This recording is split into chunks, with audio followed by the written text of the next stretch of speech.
প্রিয়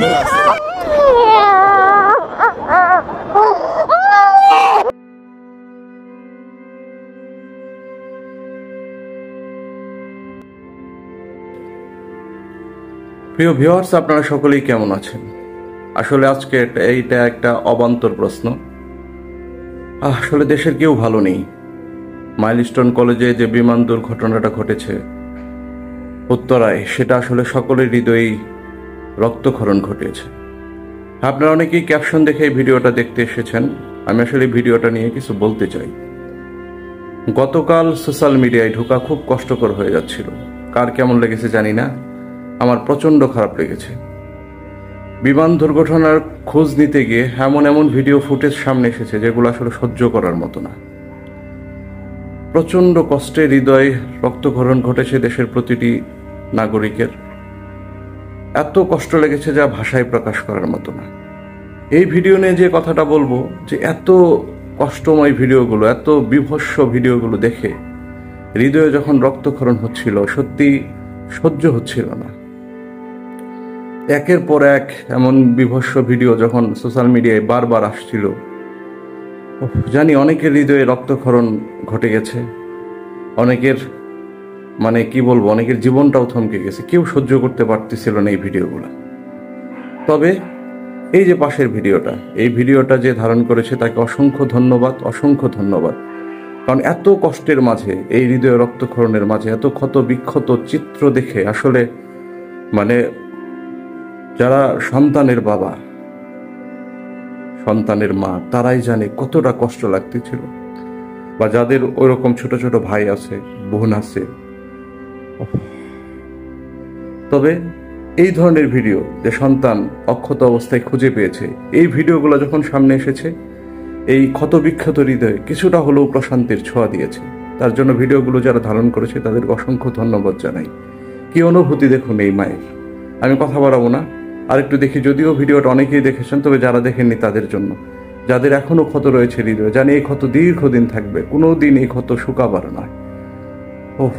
তাদের মনে কিছুটা হলেও প্রশান্তি লাগবে এই ভিডিওগুলা, যে মা মনে করেছিল তার সন্তান মারা গিয়েছে এই বিভৎস বিমান দুর্ঘটনায়, কিন্তু পরে যখন সন্তানকে অক্ষত অবস্থায় পাওয়া গেছে, তখনকার যে অনুভূতি মায়ের, সত্যি সেই অনুভূতি এত ক্ষত বিক্ষত হৃদয়ের মাঝেও সকলকে কিছুটা হলেও প্রশান্তি দিয়েছে। তাই ভিডিওটা যারা ধারণ করেছে, এই ধরনের আর অনেকগুলো ভিডিও এসেছে যে সন্তান খুঁজে পাওয়ার অনুভূতি, এই ভিডিওগুলো কিছুটা হলেও মনে প্রশান্তি দিয়েছে। আসুন আমরা ভিডিওটা দেখি।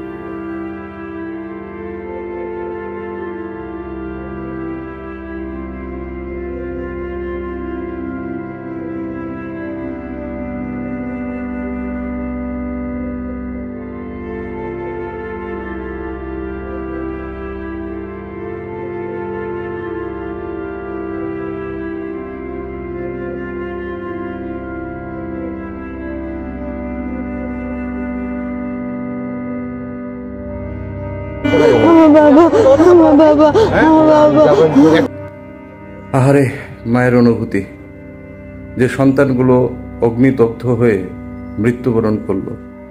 প্রতিটি সন্তান তার বাড়িতে সকালে নিশ্চয়ই গল্প করে, বাবা মার সঙ্গে খুনসুটি করে, বাদর করে বাবা মা তাদেরকে স্কুলে পাঠিয়েছিল, কলেজে পাঠিয়েছিল। তারপর যে বিভৎস ঘটনা ঘটে গেল, এই ঘটনার আসলে ভাষায় অনুভূতি প্রকাশ, জানি এটা কারো দ্বারাই সম্ভব না। কি করব, অনেকেই অগ্নিদগ্ধ অবস্থায় হাসপাতালে রয়েছে। আপনারা সকলেই মন খুলে দোয়া করুন মহান সৃষ্টিকর্তার কাছে। মহান সৃষ্টিকর্তা যেন অগ্নিদগ্ধ শিশুগুলোর, অগ্নিদগ্ধ মানুষগুলোর কষ্ট কমিয়ে দেয় এবং সকলকে যেন খুব দ্রুত সময়ের মধ্যে সুস্থতা দান করে। আর যারা হারিয়েছে আসলে তারাই জানে হারানোর বেদনা কতটুকু। সেই পরিবারগুলোকে মহান সৃষ্টিকর্তা যেন ধৈর্য ধারণের সুযোগ দেয়। ভিডিওর বাকি অংশ আপনারা দেখুন। আসুন আপনাদের সঙ্গে আমিও দেখি। আসলে ভাষায় প্রকাশ করার মতো অনুভূতি কারোরই হচ্ছে না, কারোরই হওয়া সম্ভব না। এই ক্ষত আমাদের গভীরে, এই ক্ষত শুকাবে না কখনো।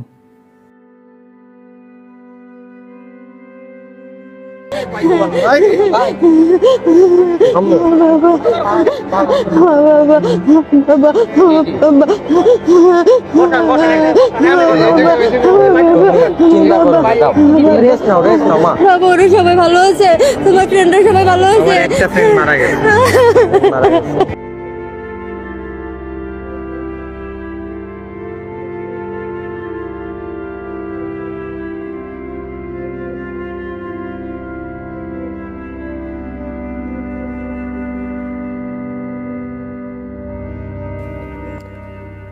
ভিডিওগুলো যে ধারণ করেছে বা যারা ধারণ করেছে তাদেরকে অসংখ্য ধন্যবাদ।